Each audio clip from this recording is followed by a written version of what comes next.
Obrigado, bom dia. Eu quero aproveitar essa última fala do Jorge, justamente porque, a despeito de ser um momento difícil, o que a gente vai ver aqui é que o Brasil continua, pelo menos na parte de TI, avançando em um passo que eu considero bastante saudável, né? A gente tem conseguido aproveitar as oportunidades que surgem em momentos desafiadores como esse que a gente está vivendo agora. Eu quero comentar um pouco sobre esse momento e trazer para vocês um material que, na verdade, a gente fez no início do ano, onde nós fizemos algumas previsões sobre o mercado de TI e telecom aqui no Brasil e comentar com vocês como essas previsões estão avançando, se elas permanecem da maneira que a gente enxergou ou não. É uma passada bastante rápida, bastante objetiva, mas com a ideia realmente de fazer esse refresh para olhar como é que a gente está caminhando, né?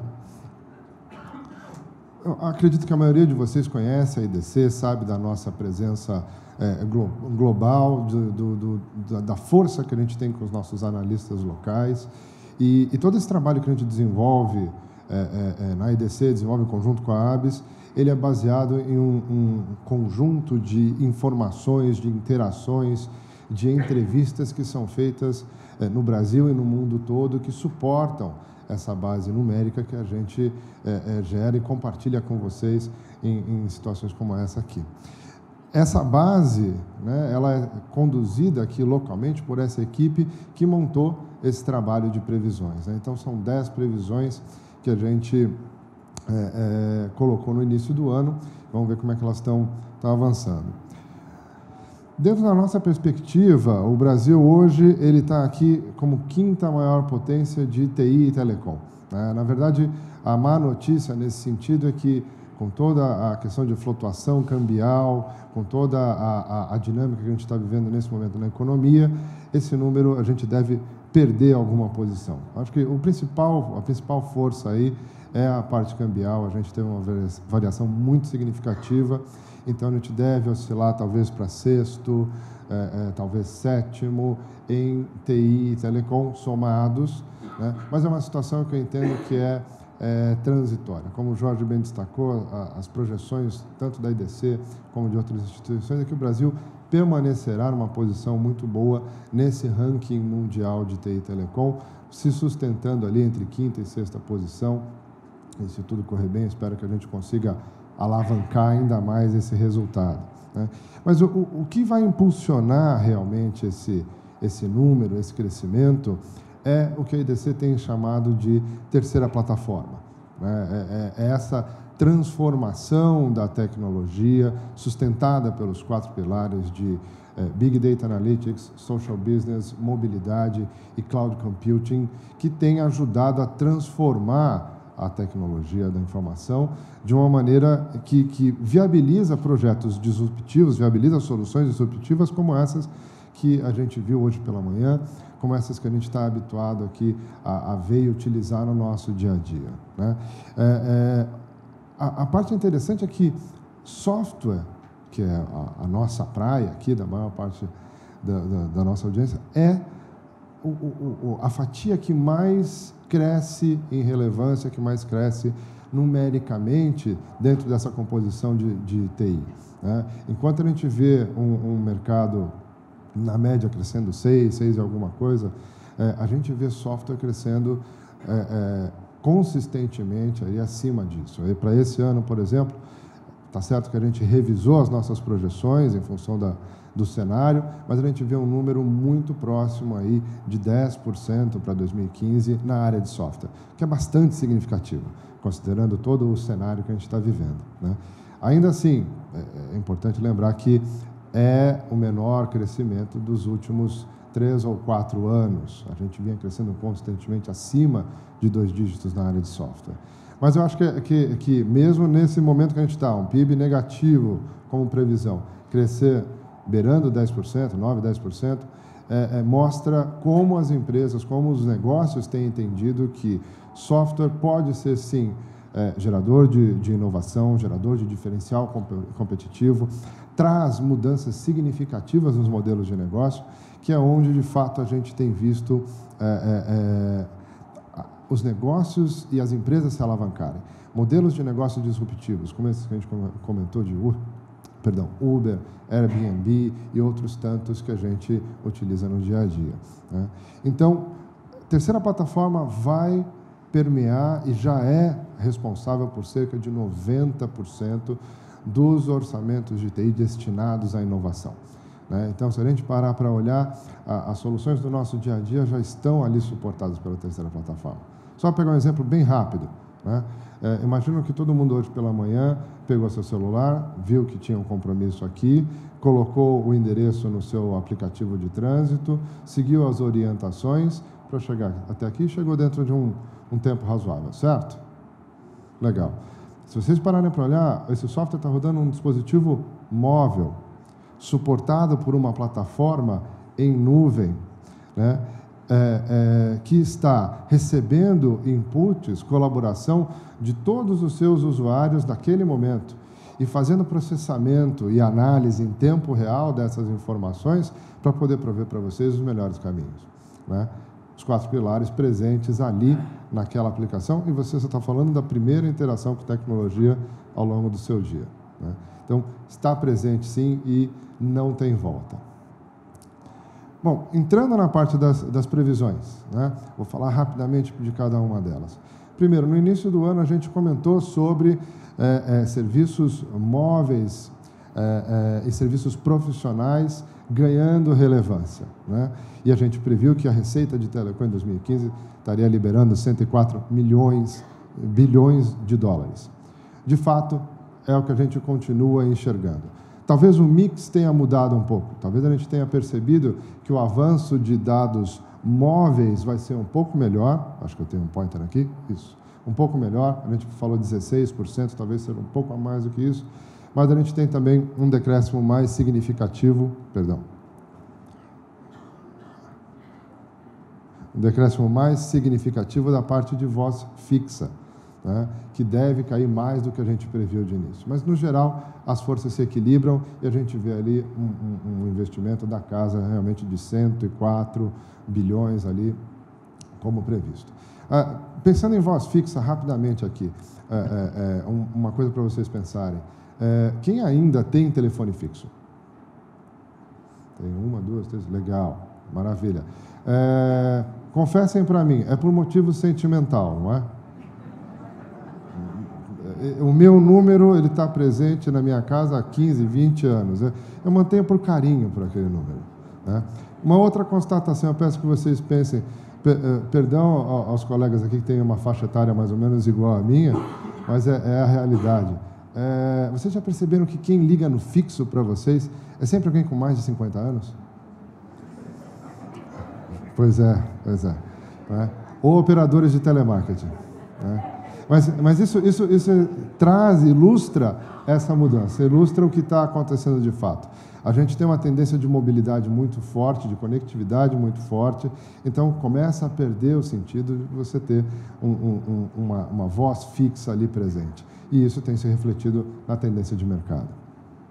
A segunda previsão que a gente colocou também é a parte de mobilidade corporativa, que a gente olhou e diz que 33,5% das empresas já tem aí a sua força de trabalho mobilizada, né? De fato, isso está acontecendo, né? E muito impulsionado pela tendência do Bring Your Own Device, né? Quer dizer, hoje eu costumo comentar que a gente está vivendo uma segunda onda de Bring Your Own Device. A primeira faz alguns anos, em que foi aquele momento em que chegou o CEO da empresa, jogou o tablet em cima da mesa e disse: pá, eu preciso disso aqui conectado, né? E houve uma correria para colocar, não necessariamente gerindo aquele dispositivo na sua completude.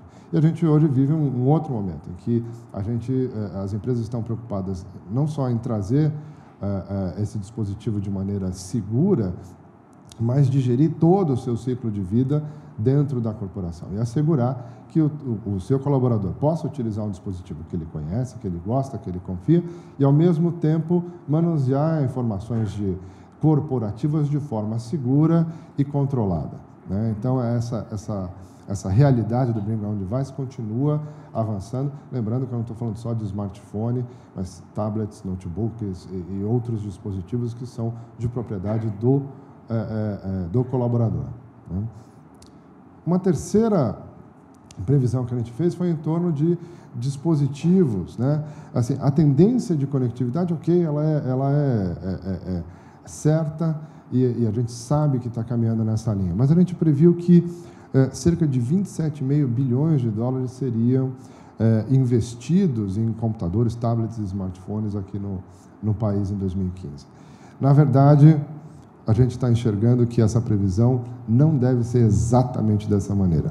Os números, os forecasts de vendas de PCs, tablets e smartphones foram revisados para baixo consistentemente nos últimos 2 ou 3 quartos. Então, isso significa que a gente vai ter uma redução em unidades, principalmente. Talvez o impacto no número não seja tão grande, mas em unidades, certamente, a gente vai ter uma redução um pouco mais acentuada. Então, os nossos forecasts para a parte de dispositivos caíram em média, ou forecast em média, 15%. Tá? Não é essa a queda do mercado, não necessariamente vai haver uma desaceleração, mas assim, do número que a gente previu de crescimento, a gente já encolheu essa faixa aí em 15%. Tá? A quarta previsão que a gente trouxe era em torno de segurança, né? Segurança é um ponto que tem ganhado ainda mais relevância na terceira plataforma, né? Um dos principais tópicos quando a gente fala de cloud computing mas é seguro, né? Quando a gente fala de mobilidade, mas ter dispositivos móveis na mão do meu colaborador é seguro. Quando a gente fala de social business, poxa, é seguro compartilhar, estar presente em redes sociais? E, de fato, é uma preocupação que tem caminhado de mão dada com os 4 pilares da terceira plataforma. Então, o que a gente vê, sim, são as empresas querendo garantir segurança nos dispositivos, as empresas querendo avançar para cloud computing, garantindo uma integração segura com seus legados, garantindo uma nuvem privada segura, garantindo um acesso a uma nuvem pública de forma segura.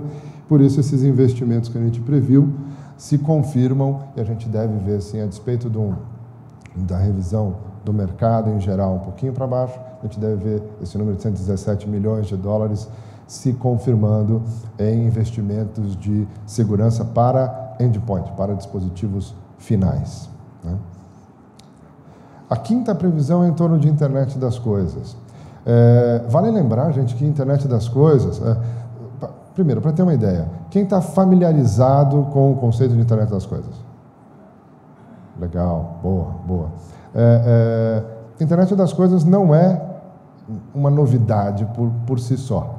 A gente já vê dispositivos inteligentes coletando e processando informações e se comunicando pela internet ou por outros canais de comunicação há alguns anos. Eram exemplos claros, por exemplo, em oil and gas, ou em mineração, até mesmo na parte logística, com transportes, veículos sendo monitorados e tendo algum tipo de telemetria.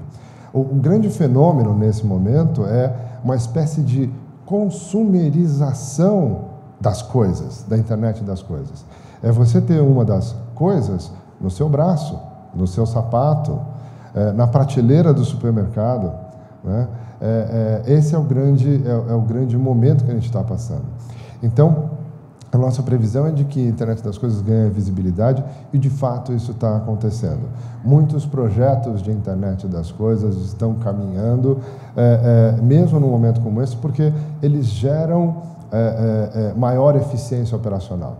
Então, uma empresa que pode ganhar tempo entendendo como está a exposição dos seus produtos numa gôndola de maneira automatizada e, com isso, otimizar a maneira de repor e suprir um determinado distribuidor, isso é ganho de produtividade. Isso faz com que eles possam ser muito mais assertivos e otimizar a maneira com que estão trabalhando num momento difícil como esse. Então, sim, a gente vê essa previsão se concretizando e o Brasil tendo uma posição importante na América Latina, com cerca de 130 milhões de coisas conectadas, né? E tem todo um ecossistema aí que a gente vai tá entendendo na medida que o tópico avança. Então, a coisa propriamente dita, o hardware, ele é um pedacinho da solução, mas por cima disso a gente tem uma capa de software, de inteligência, de analytics, de fato de agregar valor àquela coisa que vai fazer a diferença e que tem ganhado um interesse maior e um investimento maior nessa fase de maturidade da internet das coisas. A nossa previsão de número 6, que a gente colocou no início do ano, é em torno de Big Data Analytics e como a linha de negócio vai se aproximar, tem se aproximado desse tema. Na verdade, Big Data Analytics, se a gente olhar a evolução desse tópico nos últimos 2 ou 3 anos, a gente vai ver que inicialmente havia uma certa dificuldade de entender como um projeto como esse poderia agregar valor, como eu poderia formar as pessoas necessárias para tocar uma iniciativa de Big Data ou de Analytics, né? E ficou muito no âmbito da tecnologia pela tecnologia. Então, foi, vamos dizer assim, a preparação de base. Nesse último ano, a gente viu projetos, de fato, sendo entendidos e começando a caminhar, pensando de uma forma mais direcionada na geração de valor, na geração de diferencial competitivo. E 2015 fez com que isso se confirmasse. Então, conversando com os principais provedores de soluções de Big Data, de Analytics, o comentário é o mesmo. São projetos bastante direcionados, focados em buscar um diferencial, em buscar uma inteligência, em buscar valor para o negócio. Talvez não sejam tão grandes como se imaginava, mas sim, estão acontecendo num ritmo bom e estão preparando a base para novos projetos. Então, esse investimento que a gente avaliou, de 788 milhões de dólares aqui no Brasil, ele vai se confirmar, né? Nossa previsão de número 7, desenvolvimento para a terceira plataforma. Essa é uma previsão que eu acredito que não vai se confirmar. O nosso acompanhamento do mercado até agora tem mostrado que, num momento como esse de maior desafio para a gente conseguir fazer os nossos resultados, para as empresas em geral conseguirem desenvolver novos negócios, a inovação não ficou exatamente no topo da prioridade. Então, a gente tem feito muitos projetos de continuidade, de acertar aquilo que já está rolando, de ganhar em produtividade, mas projetos de inovação, eles estão sendo muito mais criticados e só vão adiante quando há uma visão muito clara de retorno de investimento, uma visão muito clara de ganho para as empresas. Então, esse número ele deve avançar, talvez com menos força do que a gente previu no início do ano. Ainda vai ser um bom número, visto que dentro dessa área de software que a EDC acompanha, a gente tem softwares de plataforma, como bancos de dados, como middleware, então, que ainda são muito significativos nesse bolo de valor. Mas a parte de desenvolvimento e de inovação deve ter um certo arrefecimento. Nossa previsão de número 8 é sobre Software Defined, né? E Software Defined, sim, vai confirmar essa previsão, né? O que a gente tem visto, a transformação da TI, a transformação dos negócios para um modelo muito mais direcionado como TI como serviço, né? O CIO se posicionando como um service broker, um viabilizador de negócios, de inovação para a empresa. Isso tem feito com que a TI se transforme para ganhar em automação, para ganhar em velocidade, para contribuir no time to market das áreas de negócio, né, para conseguir cumprir aquele dinamismo, aquela velocidade que os negócios exigem. E o Software Defined, essa transformação de paradigma, de ambiente, muito relacionado com o Cloud Computing, isso tem avançado muito significativamente. Então, é uma previsão que a gente vê acontecendo e que tem uma relação importante com a previsão de número 9, onde a gente vê que o mercado de cloud, infraestrutura e serviços para cloud computing vai continuar no centro das atenções. né? A IDC prevê, e a gente mantém essa previsão de número 9, um crescimento de nuvem pública aqui no Brasil acima dos 50%. Né? Ainda muito direcionado pela fatia de infraestrutura como serviço, mas a gente vê uma mudança gradual e em cerca de 2 ou 3 anos a gente deve ver a fatia de software como serviço começando a direcionar o crescimento de cloud pública. Né? Isso é bastante significativo porque permite uma transformação mais rápida da TI. Então, é importante a gente ver como as empresas estão utilizando cloud computing, como estão integrando esse tipo de ambiente com os seus legados, né? Mas é fato, e aí uma mensagem que eu gostaria de passar para vocês, conversando com muitos CIOs,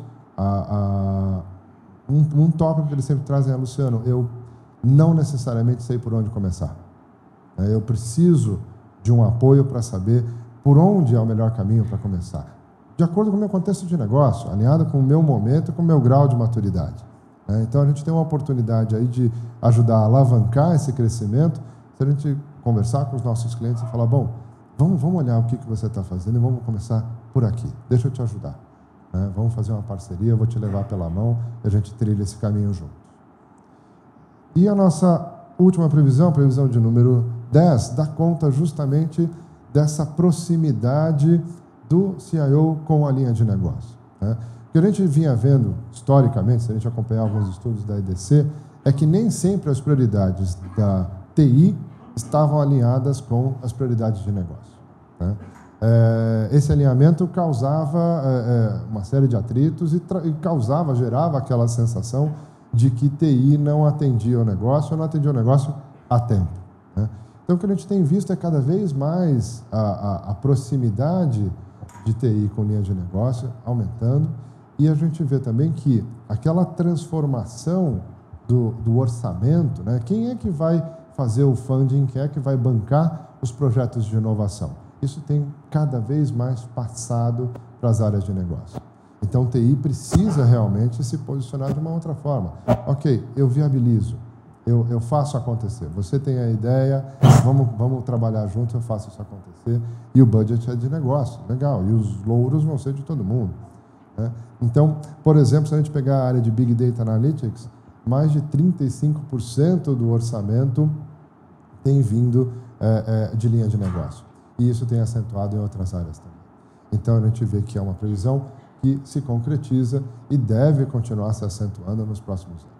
Nossa ideia é que até 2020, mais de 2/3 do orçamento de TI seja direcionado por linha de negócio. Então, realmente, o CIO precisa se posicionar de uma forma diferente.